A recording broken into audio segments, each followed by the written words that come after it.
शनी मारुती मंदिरात ज्ञानशक्ती वाचनालयाचे उद्घाटन। नगर दिल्ली गेट येथील शनी मारुती मंदिरात भाविकांसाठी 30 जून रोजी ज्ञानशक्ती वाचनालयाचा उद्घाटन सोहळा झाला। मंदिर महासंघाच्या वतीने या उपक्रमाचे आयोजन करण्यात आले होते। मंदिरात दर्शनासाठी येणाऱ्या भाविकांना अध्यात्म आणि धर्म शिक्षणाची गोडी लागावी या उद्देशाने हे वाचनालय सुरू करण्यात आले आहे। या वाचनालयाचे सर्वात मोठे वैशिष्ट्य म्हणजे येथे येणाऱ्या भाविकांसाठी विविध धार्मिक, आध्यात्मिक आणि धर्म शिक्षण देणारे अनेक दुर्मिळ व मार्गदर्शक ग्रंथ विनामूल्य वाचनासाठी उपलब्ध करून देण्यात आले आहेत। यामुळे केवळ दर्शनच नव्हे तर मंदिराच्या पवित्र वातावरणात येणाऱ्या पिढीला संस्कार आणि ज्ञानाची शिदोरी मिळणार असल्याचे संयोजकांनी सांगितले।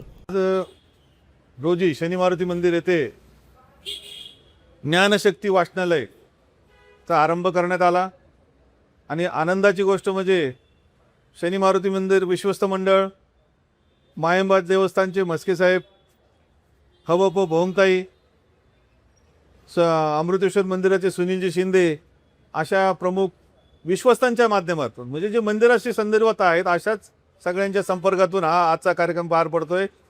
ज्ञानशक्ती म्हणजे आपल्या धर्माबद्दलचं ज्ञान, मंदिराला कळस काय आहे, प्रदक्षिणा काय करायची, उपवास काय करायचा, कुठल्या देवाचा नामजप करायचा, कुठल्या देवाला किती प्रदक्षिणा मारायच्या, अशा अनेक प्रश्नांचे उत्तरं जे आहेत त्या या ग्रंथांमध्ये आहेत।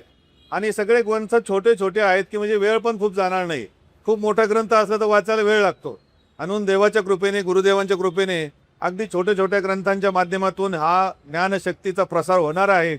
आणि आपल्या सगळ्यांच्या सहकार्याने आपण ही धर्माची जी तळी आहे ती उचलणार आहोत आणि सगळे मिळून येळकोट येळकोट जय मल्हार असं म्हणून हे धर्मकार्य पुढे नेणार आहोत। सर्वांची मी मनपूर्वक एकदा आभार मानतो आणि हे धर्मकार्य सर्वांनी मिळून पुढे चालवावं अशी विनंती करतो। हर हर हर हर। या प्रसंगी हिंदू संघटनांचे प्रतिनिधी उपस्थित होते। यामध्ये शनी मारुती मंदिराचे अध्यक्ष मच्छिंद्र डवरे, सचिव लक्ष्मण इगे, सहसचिव अतुल पिंपरकर, मंदिराचे पुजारी अमोल नागापुरे, जिल्हा हिंदू संघटक बापू ठाणगे, हिंदू जनजागृती समितीचे रामेश्वर भुकन, ॲडव्होकेट श्रीराम भारदे, हबप प्रभाताई भोंग, सुनील शिंदे, मच्छिंद्रनाथ देवस्थानचे सचिव बाबासाहेब म्हस्के, बाबासाहेब चौधरी, संजय जोशी आणि चैतन्य शेकडे यांचा समावेश होता। भाविकांनी या ज्ञानशक्ती वाचनालयाचा लाभ घ्यावा असे आवाहन मंदिर प्रशासनाच्या वतीने करण्यात आले आहे।